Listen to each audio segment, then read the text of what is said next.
Hey, chatters. So, as of recording this, it's March 2024.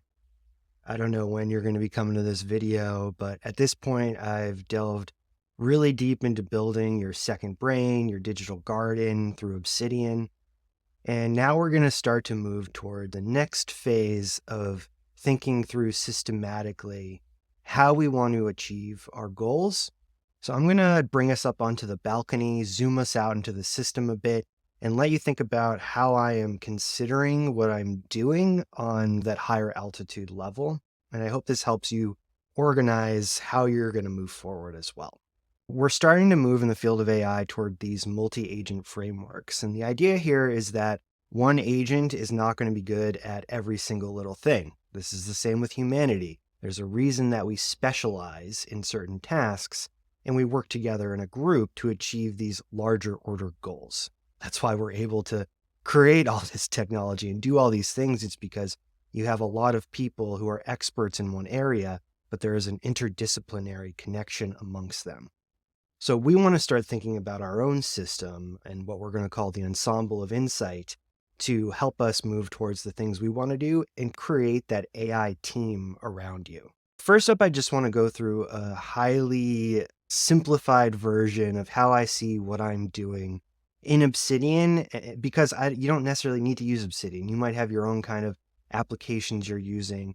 I just want to talk about the process of how I think about taking information and doing something with it. So the first kind of box we want to think about is this info capture. How are you getting information into a central place so that you can play with it and manipulate it?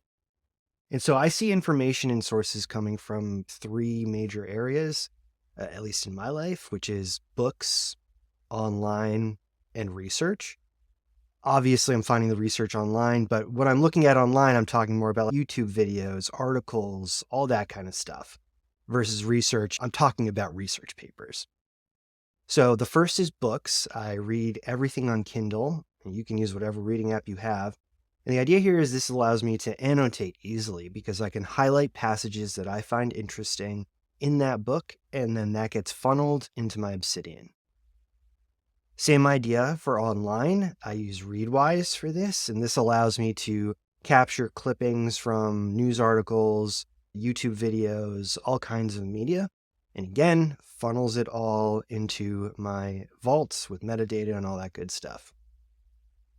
And the last is research. So I'm getting most of my research from archive. Some of it's from other places, but I have a system set up where I go into an application called Zotero. Similarly, this allows me to easily highlight and annotate and then import with all of the metadata into my vault. And then I further summarize that as well based on the highlights, because you want to continue to think about how do you narrow down the level of abstraction in kind of a tree so that you have like your full picture, your article, your video, whatever it is. And then you want to narrow that down to just the passages you find most interesting. And then you want to narrow that down further into sort of distilling just the key points from it. And this allows you to have this tree of complexity that you can continue to go back deeper based on your interests. So that's info capture, and all of that again comes into the vault. After that, you got to sort everything. This is questionable. It depends on how messy you want to be or how organized you want to be, how you're looking things up. You actually, if you don't want to, don't need at least an Obsidian. If you have plugins like OmniSearch, you don't really need to do a lot of sorting. You can keep it very high level in terms of how you're sorting things, but you want some sort of sorting. And actually, to some extent, that sorting wants to be by tag, not necessarily by where you place it. And so it's important to have a tagging system, even if that tagging system is a bit messy, so that it's really easy for you to create connections across things, even if you can't quite think about what that direct connection is. So it's important that as you're bringing things in, you're capturing tags as well, whether you're doing that manually or like I do, for example, in the research, I have a prompt that outputs at the end of that prompt a list of tags based on that research. Okay, so now we have things sorted and now it's synthesis time. So this is taking all these disparate ideas or seemingly disparate ideas and plugging together the puzzle pieces in whatever way it makes sense for you. This is going to be a lot of you're just out in the world, you're in the shower, you're walking around, and you're just thinking about things. And so you want to start capturing these thoughts in this info capture as well. But really, what you're doing is taking, oh, I remember this article I read. Let me put this in a note. Oh, I remember this research article I read. Let me put it in that note too. Oh, I remember this passage from this book I was reading that was related to this. Let me put in that. So you're really just trying to bring together that information, even if it doesn't quite make sense yet, into sort of a central place so that you can manipulate and play with it. You want to use large language models to help with this process. You can take all these things and you have a conversation with it based on this note and all this information. I'm thinking this and that. How can we put this together coherently? Once you have that, now it's time to generate. My dog is whining for attention. So now it's time to generate. And what that means is that you're taking that synthesis and probably using a large language model to help you put it all together. Now, again, this is driven by you and your motivations and your interests. So you want to be saying, okay, here are the key things I'm thinking about. Help me structure this in a way that I can communicate it well to other people so that I can get this idea across and explore it further.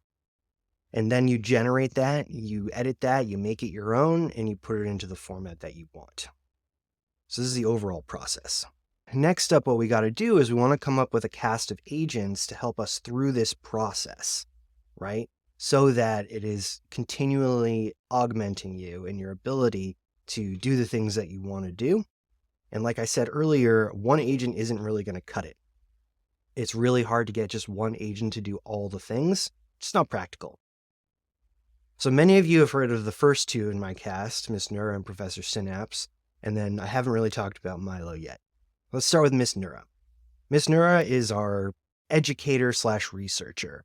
And the idea here is she is helping out with the info capture and research side of things. So this is, I have a question, I've heard about a concept, I'm trying to learn about something. I'm using the Miss Neura prompt, the Miss Neura agent, to help me gather that information, organize it in a way that is optimized for Obsidian in my vault, and getting it in there. Next is Professor Synapse. This is going to evolve. He has been the conductor of agents previously. He will still continue to be and evolve, but the idea here is I'm using Professor Synapse for synthesis, which is to say, making sense of the ideas that I am exploring to engage my curiosity, to find new pathways to use Miss Neura on, really helping to synthesize this information and make sense of it, to clarify the noise. And last, we have Milo, who is all about creativity and the generation side of things. Taking that synthesis, taking that research, and then outputting it in a way that helps me communicate it to other people.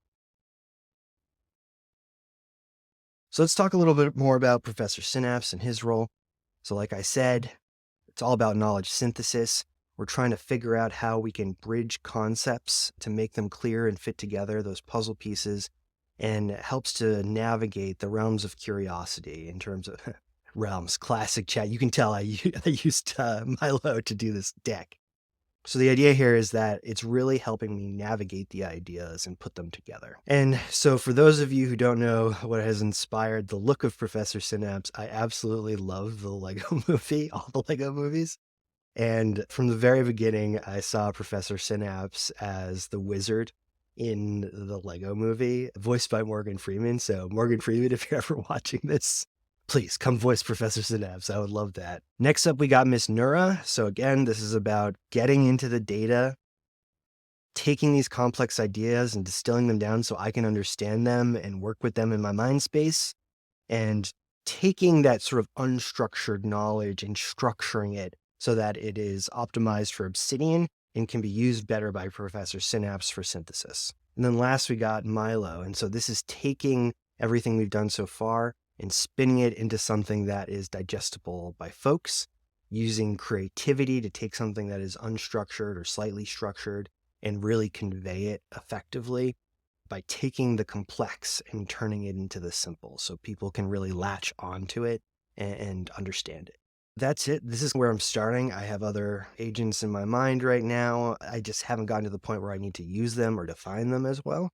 But I'm starting to move now towards these more defined roles in the agents that I am using. And I hope this helps you to get out of the trees and come up to the forest view to start thinking about what is the agent team you want to build around you. And you don't want these teams to be hyper specific, at least not yet.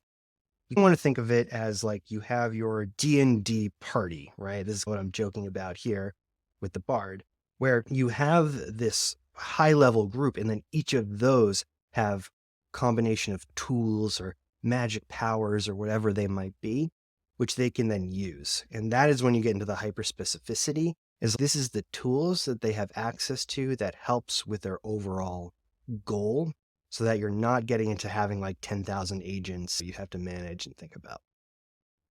So I hope this is helpful in structuring your workflow and how you think about using Obsidian, or just generally how you're taking information in, you're manipulating it, and then you're outputting it.